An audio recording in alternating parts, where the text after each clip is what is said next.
बिहार आणि पश्चिम बंगालमधील निवडणुकांमध्ये गाजलेला सगळ्यात मोठा मुद्दा म्हणजे मतदार याद्यांची पडताळणी अर्थात SIR। याच SIR मुळे अनेक अवैध नावं मतदार यादीतून वगळली गेली।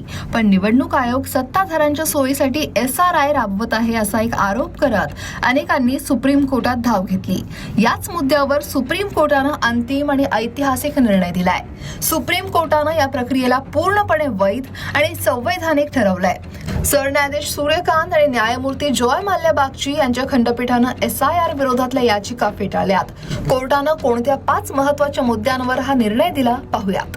निवडणूक आयोग ही एक स्वायत्त आणि घटनात्मक संस्था आहे। देशात निष्पक्ष, पारदर्शक आणि बोगस मतदार वगळून मतदार यादी तयार करण्याचा पूर्ण अधिकार निवडणूक आयोगाला आहे। विशेष परिस्थितीत नियमित प्रक्रियेपेक्षा वेगळी पद्धत अवलंबणं हे संविधानाच्या किंवा लोकप्रतिनिधी कायद्याच्या विरोधात नाही।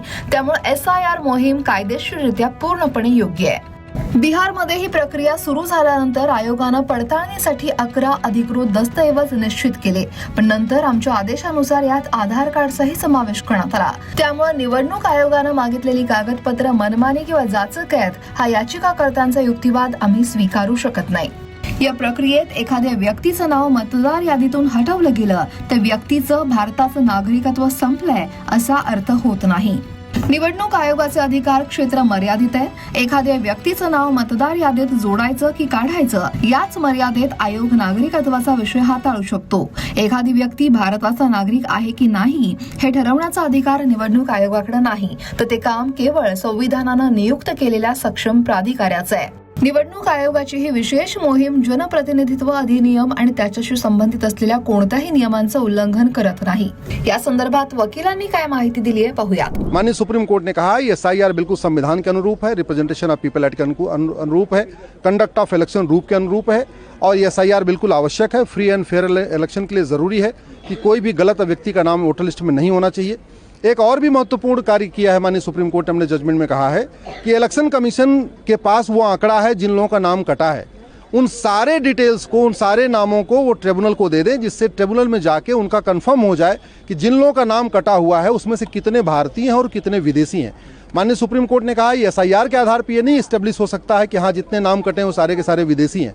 तो इसलिए जिन लोगों का नाम कटा है वो सारा का सारा डिटेल सिटीजनशिप के लिए जो ट्रिब्यूनल बना है वहाँ दे दिया जाएगा, गृह मंत्रालय को दे दिया जाएगा और वहाँ फिर उनके सिटीजनशिप की जांच होगी कि वास्तव में उसमें कितने भारतीय हैं। जो भारतीय हैं उनका नाम जुड़ जाएगा और जो विदेशी हैं स्वाभाविक सी बात है जब सिटीजनशिप उनकी जब कंफर्म हो जाएगी कि नहीं वो विदेशी नहीं है, वो विदेशी हैं, तो उसके लिए होम मिनिस्ट्री अपना आगे का प्रोसेस फॉलो करेगी। सर, जो दस्तावेज बताए गए थे कि नागरिकता को साबित करने के लिए जो देने थे, क्या वो मामला अभी तक ठीक है? वही दस्तावेज माननीय सुप्रीम कोर्ट ने कहा है कि जो 11 दस्तावेज यूज कहे गए थे वो बिल्कुल ठीक है और इलेक्शन कमीशन ने जो प्रक्रिया अपनाई है वो भी बिल्कुल ठीक है।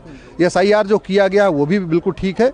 तो अल्टीमेटली जो 20 से ज़्यादा लोग आरोप लगा रहे थे उसमें TMC के नेता आए हुए थे, RJD के नेता आए हुए थे, आम आदमी पार्टी के भी नेता थे, बहुत सारे सो कॉल्ड सोशल एक्टिविस्ट भी थे, जो दुनिया भर की बातें इसके बारे में कह रहे थे कि पूरा ये चुनाव जो है वो निष्पक्ष नहीं हो रहा है, इलेक्शन कमीशन ठीक से चुनाव नहीं करा रहा है, SIR से जानबूझ के नाम काटा जा रहा है। उन सारे आरोपों को माननीय सुप्रीम कोर्ट ने नकार दिया है और SIR की प्रक्रिया पे, इलेक्शन कमीशन के कंडक्ट के ऊपर, सबके ऊपर उन्होंने अपना स्टैंप लगा दिया।